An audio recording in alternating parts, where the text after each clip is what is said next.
Morning, good afternoon, good evening, जो जिस भी टाइम से देख रहा है उसके अकॉर्डिंग। चलिए हमारी आज की क्लास स्टार्ट करते हैं। आज की क्लास में हम कॉस्ट का एक बहुत ही इम्पोर्टेंट, बहुत ही मज़ेदार और बहुत ही सिंपल टॉपिक समझने वाले हैं। जो हमारा आज का टॉपिक है वो आप कह सकते हो कॉस्ट का बेस है। जो हम अकाउंट्स में पढ़ते हैं, दैट मीन्स जो हमें +1 से जब हम छोटे छोटे बच्चे होते हैं तब से सिखाया जाता है जर्नल एंट्रीज कैसे करनी होती है, वही आज हम पढ़ने वाले हैं। बस फर्क इतना है कि ये जो जर्नल एंट्रीज हम आज करने वाले हैं वो हमें हमारे अकाउंट्स में नहीं करनी, वो जर्नल एंट्रीज हमें करनी है कॉस्टिंग में, दैट मीन्स कॉस्ट की बुक्स अकाउंट में। ठीक है, तो स्टार्ट करते हैं हमारा chapter cost book keeping. Chapter है हमारा cost book keeping, that means cost accounting की जो आप बुक्स मेंटेन करते हो वो कैसे मेंटेन होंगी, कितने तरीके उसे मेंटेन करने के, और क्या क्या एंट्रीज आपको पास करनी होती है, ये आज की क्लास में हमें समझना है। तो ध्यान से समझना, आज की क्लास अगर आप अच्छे से समझोगे तो अगले आधे घंटे में आपका एक कंप्लीट चैप्टर कॉस्ट का आप कह सकते हो पूरा हो जाएगा और आप इजीली 10 मार्क्स स्कोर कर सकते हो। ठीक है, प्रैक्टिस देखो नो डाउट आपको करनी पड़ेगी। मैं एक कॉन्सेप्ट समझा रहा हूँ तो दैट मीन्स आपको सिर्फ वो कॉन्सेप्ट करना है, उसके क्वेश्चंस में जो कॉन्फिडेंस आपको गेन करना है वो आपको प्रैक्टिस से ही मिलेगा। तो अगर आप प्रॉपर प्रैक्टिस करते हो तो कॉन्सेप्ट आपका इस आधे घंटे क्लास में इजीली आपका जो है कंप्लीट अच्छे से कवर हो जाएगा। तो स्टार्ट करते हैं कॉस्ट कीपिंग।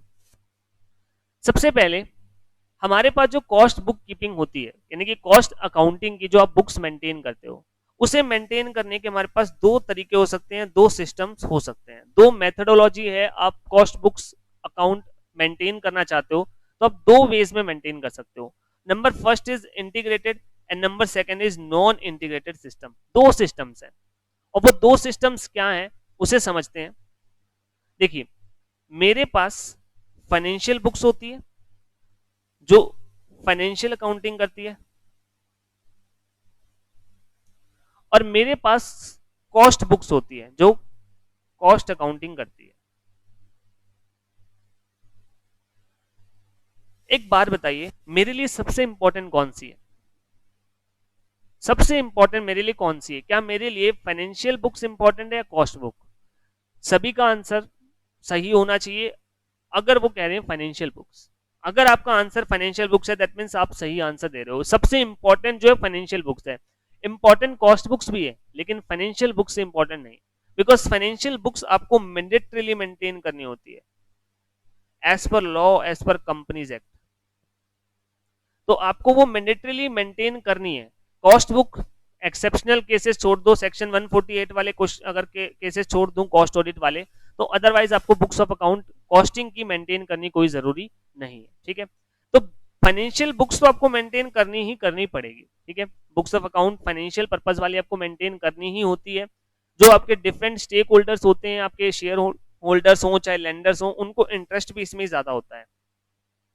कॉस्ट बुक्स आप जो है अगर सेक्शन 148 में फॉल करते हो तो आपको मैंडेटरीली रखनी पड़ेगी, बट अदरवाइज आपकी मर्जी है। आप एक्स्ट्रा इंफॉर्मेशन के लिए, कॉस्ट कंट्रोल, कॉस्ट रिडक्शन के लिए आप जो है कॉस्ट बुक्स मेंटेन कर सकते हो। लेकिन आपके पास ऑप्शन है, ये जो बुक्स ऑफ अकाउंट आप मेंटेन करोगे या तो आप सेपरेट सेपरेट मेंटेन कर सकते हो।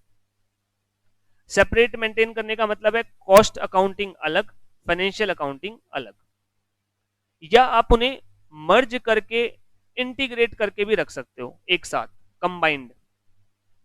सेपरेट भी रख सकते हो या कंबाइंड भी, यानी कि financial accounting plus cost accounting एक बुक रखी, उसमें दोनों की एंट्री करनी, ये होता है मर्ज सिस्टम या इंटीग्रेटेड सिस्टम। और आपने अगर books of account he separate रखी, कॉस्टिंग की अलग और फाइनेंशियल अकाउंटिंग की अलग, कल को अगर आपको कोई भी एंट्री कॉस्ट की करनी है तो यहां पे की जाएगी, फाइनेंशियल अकाउंटिंग करनी है तो यहां पे की जाएगी। तो हेंस इस सिस्टम को और इस सिस्टम को अगर आप कंपेयर करोगे तो दोनों में फर्क है। यहां पे सेपरेट रखा जाता है दोनों को, तो हेंस ये है नॉन इंटीग्रेटेड सिस्टम। ये है नॉन इंटीग्रेटेड सिस्टम। जबकि यहां पे आप कंबाइन कर रहे हो, इकट्ठा रख रहे हो, तो ये है इंटीग्रेटेड सिस्टम। जब आप सेपरेट मेंटेन करते हो तो दैट मींस दोनों के अलग अलग बुक्स ऑफ अकाउंट है, तो ये होता है हमारे पास non integrated system of account maintenance. And अगर आप सिंपली उन्हें कंबाइंड करके एक साथ मेंटेन करते हो तो होता है integrated system of books of account maintaining. ठीक है, अब नॉन इंटीग्रेटेड में क्या होगा, आपकी कॉस्ट अकाउंटिंग अलग, फाइनेंशियल अकाउंटिंग अलग। तो आपके पास number of books of account कितने होंगे? 2। Number of profit and loss कितने बन के आएंगे? 2। ठीक है, तो यानी कि यहां पे जब आप सेपरेट कैलकुलेशन कर रहे हो तो कॉस्ट से कॉस्टिंग पेनल बनेगा और फाइनेंशियल अकाउंटिंग से नॉर्मल आपका प्रॉफिट एंड लॉस बनेगा। अब हमें पता है बहुत सारे ऐसे आइटम होते हैं जिनका ट्रीटमेंट हमारी कॉस्टिंग में कुछ और है एंड फाइनेंशियल अकाउंटिंग में कुछ और है। बहुत सारे ऐसे आइटम होते हैं जो फाइनेंशियल अकाउंटिंग में अराइज होते हैं बट कॉस्टिंग में नहीं होते। जैसे फॉर एग्जांपल स्टॉक वैल्यूएशन दोनों में अलग अलग हो सकती है। हमारे पास जो बेड डेट्स होते हैं, इंटरेस्ट एक्सपेंस होते हैं, गुडविल राइट ऑफ होती है, वो सारे फाइनेंशियल अकाउंटिंग में तो जगह पा लेते हैं बट कॉस्ट अकाउंटिंग में उन्हें एंटर ही नहीं किया जाता। तो हेंस दोनों ही प्रॉफिट एंड लॉस से आने वाला प्रॉफिट अलग अलग होता है। देयर आर सर्टेन आइटम जिनकी वजह से मेरे पास दोनों में प्रॉफिट एंड लॉस अलग अलग आएगा। तो हेंस मेरे पास दोनों के प्रॉफिट को रिकंसाइल करवाना जरूरी होता है और यहीं से हमारा एक और टॉपिक बनता है, reconciliation of books of account, या आप कह सकते हो रिकंसिलेशन ऑफ प्रॉफिट्स। मुझे एक बात सोच के बताओ, क्या इंटीग्रेटेड सिस्टम में रिकंसिलेशन की जरूरत पड़ेगी? तो आपको कहें नहीं सर, बिकॉज वहां पे मर्ज्ड बुक है, तो एक ही प्रॉफिट एंड लॉस बनेगा, तो एक ही प्रॉफिट निकलेगा या लॉस निकलेगा। ठीक है, तो हेंस वहां पे कोई रिकंसिलेशन की जरूरत ही नहीं पड़ेगी। रिकंसिलेशन तब करना पड़ता है जब दो सेपरेट डेटा हो और उन्हें आपको रिकंसाइल करके दिखाना है। जब डेटा ही एक है तो रिकंसाइल करोगे किससे?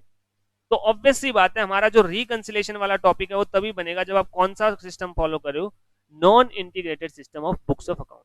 ठीक है, तो ये होते हैं हमारे पास दो सिस्टम। अगर आप दोनों की बुक्स कंबाइंड मेंटेन कर रहे हो तो आपके पास जो सिस्टम फॉलो हो रहा है वो हो रहा है इंटीग्रेटेड बुक्स ऑफ अकाउंट।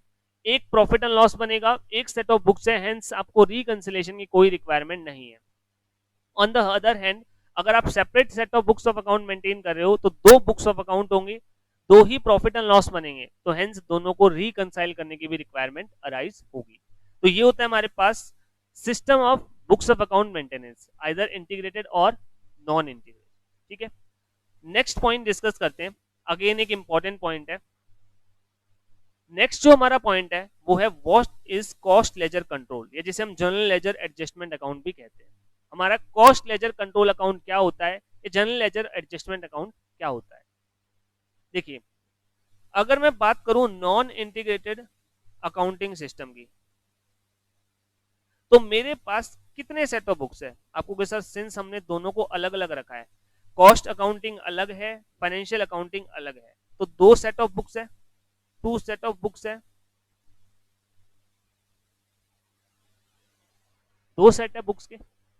मुझे एक बार बताओ, कैश का अकाउंट क्या दो बनेंगे या एक बनेगा? सोच के बताओ, कैश के अकाउंट दो बनेंगे या एक बनेगा? आप कहोगे सर कैश का अकाउंट तो एक ही बनेगा। कौन बनाएगा? क्या कॉस्ट अकाउंटिंग वाले बनाएंगे या फाइनेंशियल अकाउंटिंग वाले? बताइए सोच के। क्या मेरे पास जो कैश का अकाउंट बनेगा दो बनेंगे या एक? तो आपने कहा सर एक ही अकाउंट बनेगा, बनाएगा कौन? आपको कहे सर फाइनेंशियल अकाउंटिंग वाले। ऑब्वियस सी बात है, कैश मेंटेन वही कर रहे हैं तो उन्हीं में बनाना पड़ेगा।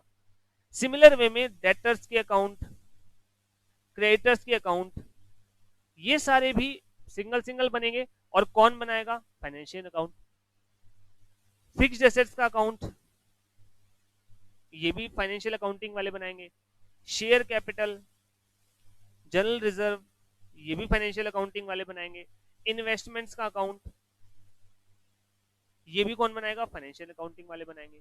दैट मीन्स न्यूमरस अकाउंट होते हैं जो कौन बनाता है? फाइनेंशियल अकाउंटिंग वाले। लेकिन मुझे पता है जब भी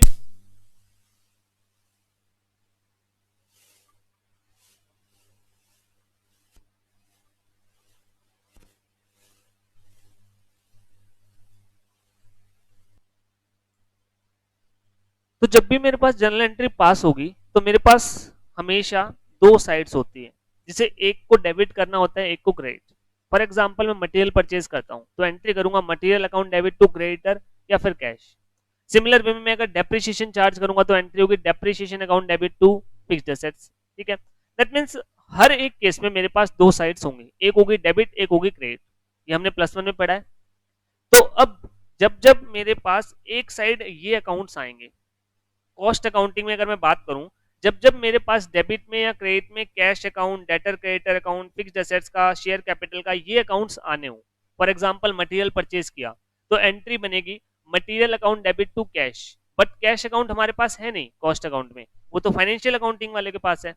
अगर हमने क्रेडिट पे माल परचेज किया तो एंट्री बनेगी material account debit to creditor, but again creditor का अकाउंट नहीं है।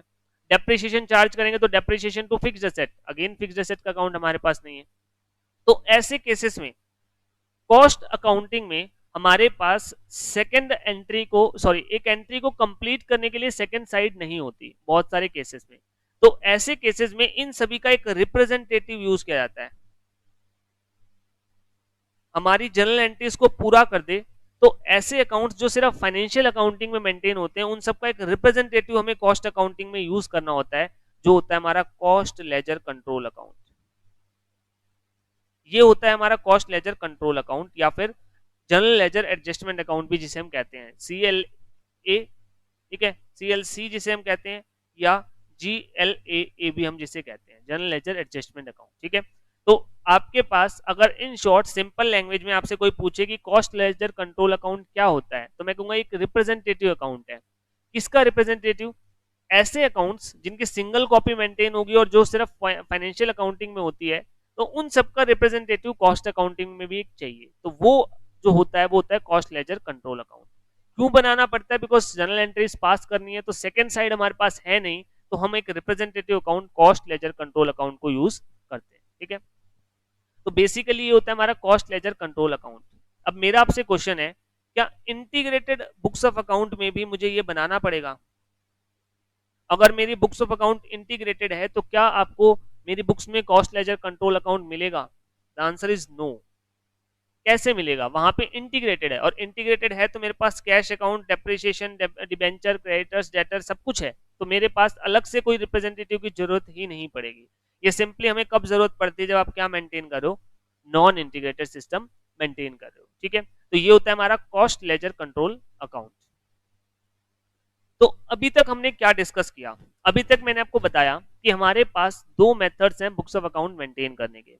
आइदर आप जो है इंटीग्रेटेड सिस्टम फॉलो कर सकते हो और आप नॉन इंटीग्रेटेड सिस्टम फॉलो कर सकते हो। अगर आप फॉलो कर रहे हो इंटीग्रेटेड सिस्टम तो आपके सिंगल सेट होगा, सिंगल प्रॉफिट एंड लॉस होगा। लेकिन अगर आप नॉन इंटीग्रेटेड कर रहे हो तो दो सेट होंगे, दो ही आपके पास क्या होगी? डिफरेंट प्रॉफिट एंड लॉस बनेंगे। तो सिंस नॉन इंटीग्रेटेड में हमारे पास एक साइड अकाउंट्स की नहीं होती, कुछ सर्टेन अकाउंट्स मिसिंग होते हैं कॉस्ट अकाउंटिंग में, तो उनके लिए हम रिप्रेजेंटेटिव अकाउंट यूज करते हैं, जो होता है कॉस्ट लेजर कंट्रोल या जनरल लेजर एडजस्टमेंट अकाउंट जिसे हम कह सकते हैं। ठीक है, अब हमारे मेन मुद्दे पे आते हैं कि अकाउंटिंग एंट्री क्या पास की जाएगी। मैं जो भी एंट्रीज बताने वाला हूं वो नॉन इंटीग्रेटेड सिस्टम के लिए बताने वाला हूं। दोनों में कोई फर्क नहीं है, सिर्फ इतना फर्क है जहां पे हम नॉन इंटीग्रेटेड में cost ledger control account use करेंगे, वहीं पे इन रियल आप जो है एक्चुअल अकाउंट यूज करोगे। फॉर एग्जांपल आपने मटेरियल परचेज किया, तो मटेरियल परचेज करने पर एंट्री होती है material account debit to cash, but non integrated में वो क्या होगी? Material to CLC, cost ledger control. जबकि नॉन इंटीग्रेटेड में आपके पास कैश अकाउंट आ जाएगा अगेन, तो आप मटेरियल टू कैश कर सकते हो। तो हेंस हम सिर्फ नॉन इंटीग्रेटेड डिस्कस करने वाले हैं, इंटीग्रेटेड अपने आप ही कवर हो जाएगी। जनरल एंट्री समझने से पहले हम प्रोडक्शन प्रोसेस को डिस्कस करते हैं एक बार, कि प्रोडक्शन प्रोसेस होता क्या है। प्रोडक्शन प्रोसेस कुछ इस टाइप से होता है, आपके पास मटेरियल होता है, लेबर का एक्सपेंस होता है और अदर एक्सपेंसेस होते हैं। ये सारे आप इनकर करते हो, फैक्ट्री में आप प्रोडक्शन स्टार्ट करते हो। ये आपकी फैक्ट्री है जहां पे आपका प्रोडक्शन हो रहा है। तो फैक्ट्री में मटेरियल इशू किया जाता है, लेबर अपने काम करते हैं और बहुत सारे खर्चे किए जाते हैं। फॉर एग्जांपल रॉयल्टी पे की जाती है, फॉर एग्जांपल आप फैक्ट्री के सुपरवाइजर को सैलरी पे करते हो, फैक्ट्री के एसेट्स का डेप्रिसिएशन, फैक्ट्री का रेंट, ऐसे बहुत सारे एक्सपेंसेस आपके इनकर होते हैं। ठीक है, फैक्ट्री में प्रोडक्शन होगा, फैक्ट्री में प्रोडक्शन होने के बाद आपका फिनिश गुड्स तैयार होता है, जिसे आप वेयर हाउस में स्टोर कर देते हो। ये बहुत सारा माल आपका स्टोर है। यहाँ पे कुछ माल पहले से पड़ा होता है जिसे हम ओपनिंग फिनिश गुड्स कहते हैं, कुछ प्रोडक्शन हो जाता है फैक्ट्री में, आप कुछ नया माल प्रोड्यूस कर देते हो, एंड आपका इसमें से कुछ माल जो है बिक जाता है, जो सेल के लिए चला जाता है। ये आपके पास सेल हो गया गुड्स, ये गुड्स आपके पास कस्टमर को आपने सेल कर दिए, तो अल्टीमेटली सेल भी कर देते हो आप कुछ गुड्स, और अल्टीमेटली आपके पास कुछ क्लोजिंग बच जाता है बैलेंस। ठीक है, इस टाइप से आपका प्रोडक्शन का प्रोसेस चलता है। फैक्ट्री में माल को बनाते हो, देन आप फिनिश गुड्स को वेयर हाउस में स्टोर करते हो, उसमें से आपका कुछ पार्ट सेल हो जाता है जो अल्टीमेटली आप कस्टमर को सेल कर देते हो, ठीक है। तो ये मेरा कंप्लीट प्रोडक्शन प्रोसेस चलता है। यही प्रोसेस मेरा जो है एंट्रीज में भी रहने वाला है, ठीक है। अब मैं आपसे जो है कॉस्ट शीट का फॉर्मेट पूछूंगा, ठीक है। आप बताइए कॉस्ट शीट का फॉर्मेट क्या है। ये एक दो चीजें हमें समझनी जरूरी है पहले, ताकि हम एंट्रीज के लॉजिक को बहुत अच्छे से समझ सकें। हमारी कॉस्ट शीट कुछ ऐसे चलती है। सबसे पहले डायरेक्ट मटेरियल का एक्सपेंस होता है, उसके बाद मेरा डायरेक्ट लेबर का एक्सपेंस होता है, एंड देन मेरे पास मेरा कोई और डायरेक्ट एक्सपेंस जो भी होता है वो होना होता है, जैसे फॉर एग्जांपल रॉयल्टी। इन सभी का टोटल कहलाता है प्राइम कॉस्ट, ठीक है। इसके बाद मैं कुछ मेरे फैक्ट्री के ओवरहेड इनकर करता हूं, वर्क ओवरहेड जिसे कह सकते हो, मैन्युफैक्चरिंग ओवरहेड इसे कह सकते हो, प्रोडक्शन ओवरहेड कह सकते हो। तो मेरे पास आता है मेरा ग्रॉस वर्क कॉस्ट। फिर मैं इसमें से WIP को एडजस्ट करता हूं, opening WIP add, closing WIP less करता हूं। बट एक बार के लिए मैं कोई भी स्टॉक नहीं ले रहा, मेरा मेन मकसद है आपको कंप्लीट प्रोसेस को एनालिसिस करवाना। तो ये मेरा आता है वर्क कॉस्ट, फैक्ट्री कॉस्ट आप जिसे कह सकते हो, ठीक है। फिर इसमें हम ऐड करते हैं एडमिनिस्ट्रेशन के ओवरहेड जो प्रोडक्शन रिलेटेड हो, जो प्रोडक्शन से रिलेट करते हो, ऐसे ओवरहेड हम ऐड करते हैं। तो मेरे पास वैल्यू निकल के आती है कॉस्ट ऑफ प्रोडक्शन, ठीक है। इसके बाद में इसमें ओपनिंग और फिनिश गुड्स एडजस्ट कर देता हूं, ओपनिंग फिनिश गुड्स ऐड कर देता हूं, क्लोजिंग को माइनस कर देता हूं। तो मेरे पास जो फिगर बच के आती है उसे हम कहते हैं कॉस्ट ऑफ गुड सोल्ड, ठीक है। इसके बाद हम क्या करते हैं, इसमें हमारे जनरल एडमिनिस्ट्रेशन के एक्सपेंस ऐड करते हैं। ये एडमिनिस्ट्रेशन एक्सपेंस प्रोडक्शन रिलेटेड थे, ये जनरल वाले हैं, ठीक है। मैं इसमें मेरे सेलिंग एंड डिस्ट्रीब्यूशन के एक्सपेंस ऐड कर देता हूं। तो अल्टीमेटली मेरे पास फिगर आती है कॉस्ट ऑफ सेल्स की, जिसे मैं मेरी सेल से कंपेयर करके मेरा नेट प्रॉफिट असर्टेन कर लेता हूं। यही कंप्लीट है आपकी कॉस्ट शीट, जो आपने कॉस्ट शीट के चैप्टर में पढ़ी होगी, ठीक है। ये आपकी कॉस्ट शीट है। अब अगर आप यहाँ पे ध्यान से देखोगे तो ये जो मेरी वर्किंग है, ये जो मेरी वर्किंग है, ये सारी फैक्ट्री की वर्किंग है। ये सारा काम फैक्ट्री में हो रहा है। प्राइम कॉस्ट जो लग रही है, जो मेरी वर्क कॉस्ट लग रही है, सारा फैक्ट्री तक का काम है, ठीक है। इसके बाद ये जो काम हो रहा है, जो आप कॉस्ट ऑफ गुड्स सोल्ड तक कहोगे, ये मेरा सारा काम वेयर हाउस का है, जहां पे मेरे फिनिश गुड्स स्टोर होते हैं, ठीक है। ये मेरा वेयर हाउस का काम है। एंड लास्टली ये जो मेरा काम है, ये आप कह सकते हो सेल से रिलेटेड है। ये सारा का सारा शोरूम का काम है, आप कह सकते हो, या जो सेल से रिलेटेड एक्टिविटी है वो है। अगर आप इस शीट से कंपेयर करोगे तो मैंने 3 पार्ट बनाए थे, factory, warehouse and sale हुई है। ये भी सेम वही है, factory, warehouse and sale, ठीक है। अगर आपने ये प्रोसेस समझ लिया तो हमारे लिए अब एंट्री करना बहुत ही आसान है, ठीक है। अब हम एंट्री के लॉजिक को समझते हैं एक एक करके, बहुत ही सिंपली। अब हम जो है हमारी एंट्रीज को समझ सकते हैं। देखिए, सबसे पहले मेरे पास मटेरियल, लेबर और मेरे एक्सपेंसेस, 3 कैटेगरी है, ठीक है। सबसे पहले मैं खर्चे करता हूं। सपोज मैं जो है मटेरियल परचेज करके लाया, मैं मटेरियल परचेज करके लाया, तो मेरी एंट्री क्या पास की जाएगी मटेरियल परचेज करने पर। पहली एंट्री जो मैं मटेरियल परचेज करने पर पास करूंगा वो होगी मेरी मटेरियल अकाउंट डेबिट, या आप स्टोर्स लेजर कंट्रोल भी कह सकते हो। मटेरियल अकाउंट डेबिट टू, अब मेरे पास या तो कैश आएगा या क्रेडिटर, बट हम कर रहे हैं नॉन इंटीग्रेटेड सिस्टम। तो नॉन इंटीग्रेटेड में मेरे पास दोनों ही अकाउंट नहीं होते, ना ही कैश ना ही क्रेडिटर। तो मैं यूज करूंगा 2CLC, material account debit to CLC, ठीक है। सिमिलर वे में लेबर की जब मैं पेमेंट करूंगा, लेबर एक्सपेंसेस इनकर करूंगा, तो मैं एंट्री करूंगा लेबर कंट्रोल अकाउंट डेबिट। अब एक चीज ध्यान रखना, जब हम कॉस्ट अकाउंटिंग करते हैं तो पीछे कंट्रोल वर्ड ऐड कर देते हैं, ठीक है। ऐसे ही यहाँ पे मटेरियल कंट्रोल वर्ड यूज करूंगा, यहाँ पे लेबर कंट्रोल, ठीक है। 2CLC अगेन पे किया है, कैश मेरे पास अकाउंट है नहीं तो मैंने कहां से पे कर दिया, CLC से। सिमिलर वे में जब मैं एक्सपेंस पे करूंगा तो मैं करूंगा expense control account debit to CLC, ठीक है। ये मैंने मेरे खर्चे इनकर किए, सॉरी मटेरियल परचेज किया, या मैंने मेरे एक्सपेंसेस जो है वो इनकर किए। अब ये मटेरियल जो होता है, जो मटेरियल आप परचेज करके लाए हो, ये आप प्रोडक्शन को इशू करोगे।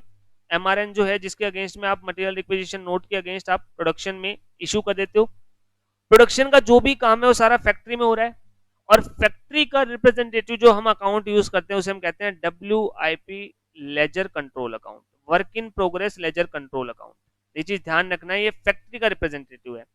अगर मैं आपको यहाँ पे कंपेयर करवाऊं तो ये जो फैक्ट्री की वर्किंग है जितनी भी, इस फैक्ट्री की वर्किंग के लिए जो मैं लेजर यूज करता हूं उसे हम कहते हैं WIP लेजर कंट्रोल अकाउंट। ठीक है, इस फैक्ट्री का रिप्रेजेंटेटिव कौन है? WIP ledger control account. तो इसका मतलब मैं जितना भी मटेरियल इशू करूंगा सारा WIP अकाउंट में इशू कर दूंगा। तो मेरी एंट्री पास की जाएगी WIP ledger control account debit to stock material ledger control, या आप इसे स्टोर लेजर कंट्रोल भी कह सकते हो। कई बार मटेरियल डायरेक्टली प्रोडक्शन को इशू होने के बजाय इनडायरेक्ट कंज्यूम कर लिया जाता है।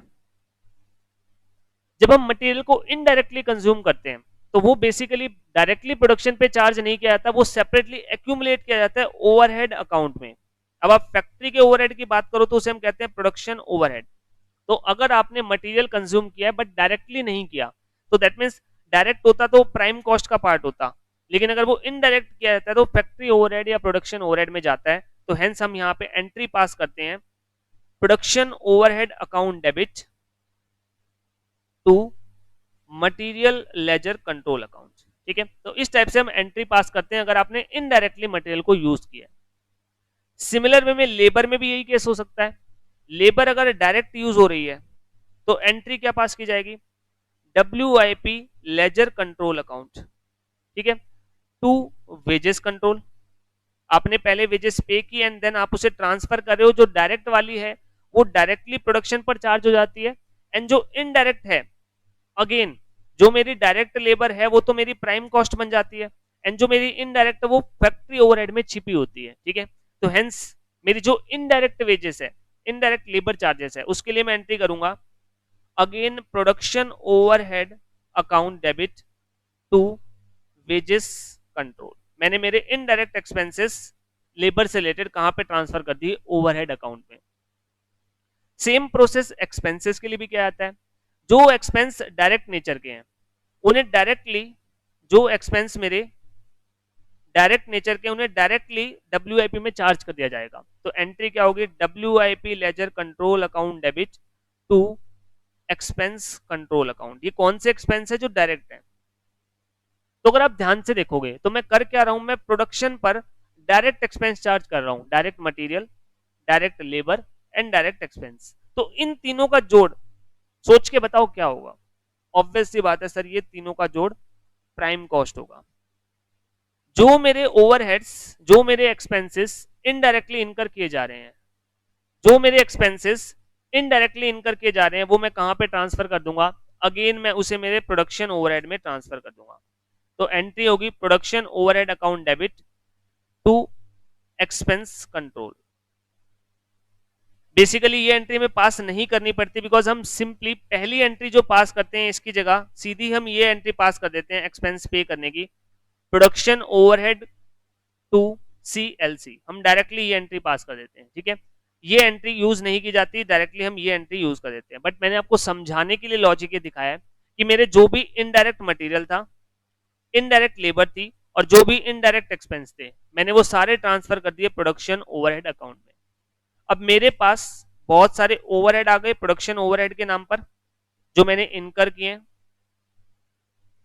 अब जो भी हम इनकर करते हैं उसमें से वो पार्ट जो हमें रिकवर करना होता है प्री डिटरमाइंड रेट के हिसाब से, जो हमें एब्जॉर्ब करना होता है, वो हम प्रोडक्शन पर चार्ज कर देते हैं।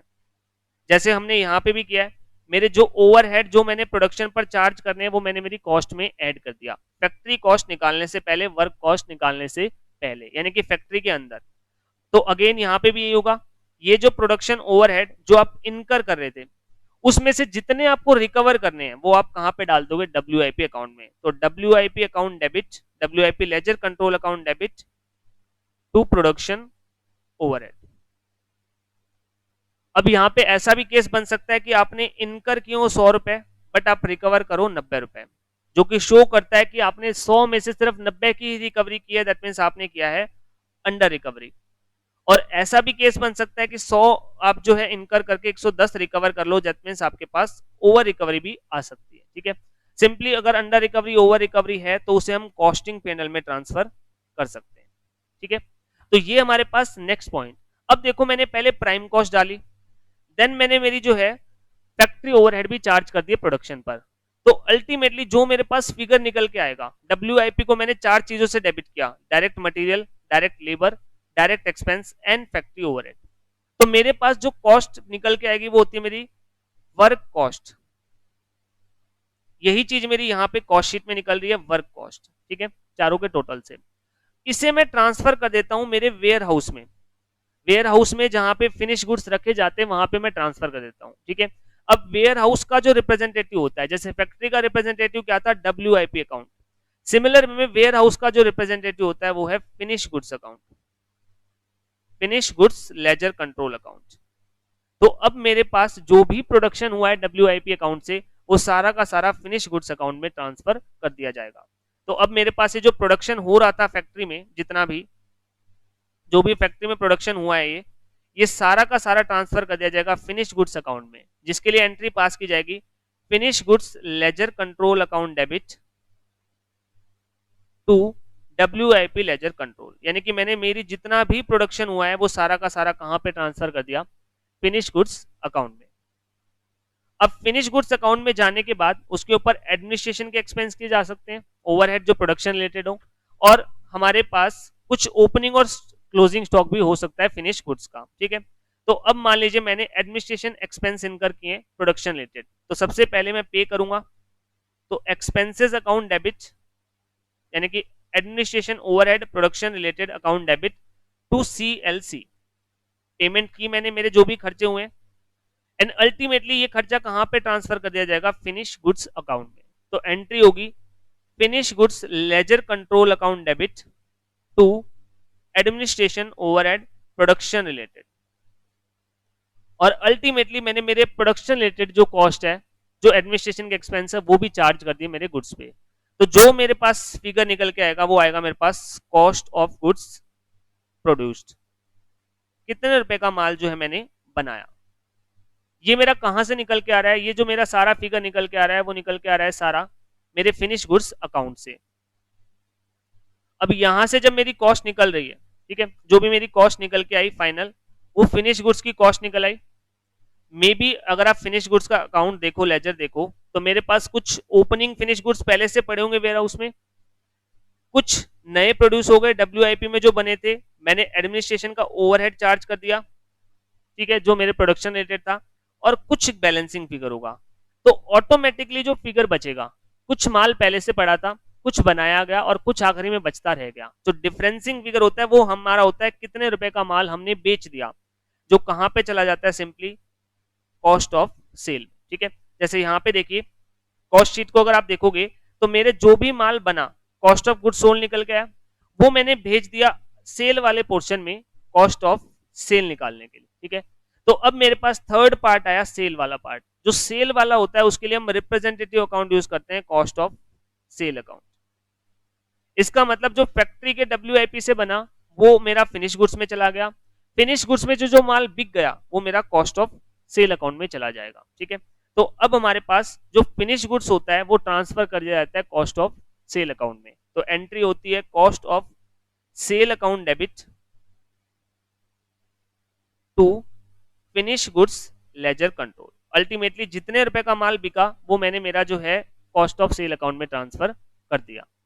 अब हमारे सेलिंग के एंड डिस्ट्रीब्यूशन के ओवरहेड होते हैं, मेरे जनरल एडमिनिस्ट्रेशन के ओवरहेड होते हैं, उन्हें मैं पे करता हूं सबसे पहले अगेन सीएलसी के थ्रू, कैश अकाउंट हमारे पास है नहीं, और उन्हें पे करने के बाद अल्टीमेटली अगेन एक्सपेंसेस हैं, कॉस्ट ऑफ सेल का पार्ट बनाना है तो कॉस्ट ऑफ सेल अकाउंट में ट्रांसफर कर दिया जाएगा। तो जितना भी रिकवर करोगे उसके लिए एंट्री पास कर देंगे cost of sale account debit to selling and distribution overhead and to general administration overhead. सारे के सारे खर्चे मैंने ट्रांसफर कर दिए कॉस्ट ऑफ सेल में। तो कॉस्ट ऑफ सेल में मेरे पास ऑलरेडी फिगर था कितने रुपए का माल बेच दिया, एडमिनिस्ट्रेशन ओवरहेड भी चार्ज हो गए एंड सेलिंग एंड डिस्ट्रीब्यूशन भी चार्ज हो गए। तो मेरे टोटल करने के बाद फिगर आ जाएगा कॉस्ट ऑफ सेल का, ठीक है। तो आप अगर कॉस्ट ऑफ सेल के लेजर को देखो तो मेरे पास फिनिश गुड से फिगर आया था कॉस्ट ऑफ गुड सोल्ड का, मैंने एडमिनिस्ट्रेशन ओवरहेड चार्ज किए, मैंने selling and distribution overhead charge किए, तो मेरी टोटल कॉस्ट ऑफ सेल निकल आई, जो मैं कहां पे ट्रांसफर कर दूंगा, कॉस्टिंग पीएनएल। टोटल सारी की सारी कॉस्ट पीएनएल में ट्रांसफर कर दी जाएगी। अब मैं पीएनएल जब बनाऊंगा, कॉस्टिंग पीएनएल बनाऊंगा, तो डेबिट में आ जाएगा कॉस्ट ऑफ सेल्स। जैसे कॉस्ट शीट में हम कॉस्ट ऑफ सेल को कंपेयर करते हैं सेल से और डिफरेंसिंग फिगर प्रॉफिट बच जाता है, सिमिलर वे में यहां पे भी मैं बाय सेल्स कर दूंगा, सेल का अमाउंट आ जाएगा और अकॉर्डिंगली अपने आप मेरा बैलेंसिंग फिगर नेट प्रॉफिट बच जाएगा। अब सेल्स और नेट प्रॉफिट दोनों ही हमारे पास अगेन जो है हमारे फाइनेंशियल अकाउंटिंग में मेंटेन होते हैं, तो यहां पे हम मेरली रिप्रेजेंटेटिव अकाउंट यूज करते हैं दोनों जगह, सीएलसी।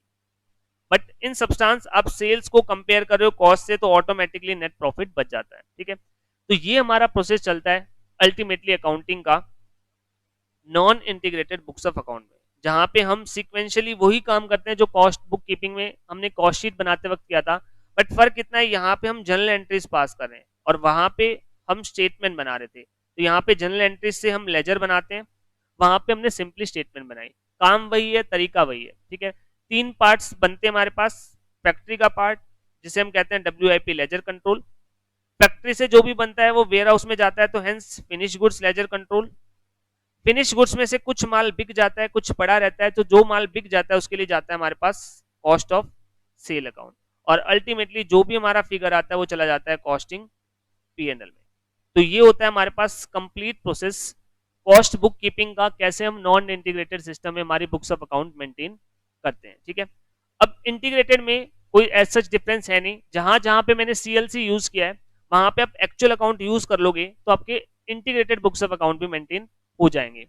जैसे फॉर एग्जांपल मैंने गुड्स परचेज किए तो एंट्री की थी मैंने स्टोर्स या material account debit to CLC, अगर आप इसी को इंटीग्रेटेड में करोगे तो आपके पास एंट्री हो जाएगी stores account debit to cash या क्रेडिटर्स, बिकॉज आपके पास वहां पे एक्चुअल अकाउंट है। जब मैंने वेजेस पे की तो मैंने एंट्री की wages account debit to CLC, but जब आप integrated books of account maintain कर रहे हो तो आपके पास कैश अकाउंट है, तो हेंस आप wages account debit to cash करोगे। सिमिलर वे में आपकी जितनी भी एंट्रीज है सारी आप पास कर सकते हो। तो ये था हमारे पास इंटीग्रेटेड सिस्टम, जहां पे बुक्स ऑफ अकाउंट मेंटेन करने के लिए कोई ऐसा डिफरेंस नहीं है, इंटीग्रेटेड जो है नॉन इंटीग्रेटेड जैसा है, सिर्फ एक चीज का डिफरेंस है कि वहां पे एक्चुअल अकाउंट होता है ना कि कॉस्ट लेजर कंट्रोल अकाउंट। तो ये था हमारा टॉपिक कॉस्ट बुक कीपिंग का। मैंने आपको एंटायर कॉन्सेप्ट समझा दिया है, आधे घंटे में सारा रिवाइज करवा दिया है। अब आपको जस्ट इसकी प्रैक्टिस करनी है कुछ क्वेश्चंस की, ताकि आप कॉन्फिडेंटली एग्जाम में क्वेश्चन सॉल्व कर सको। Thank you.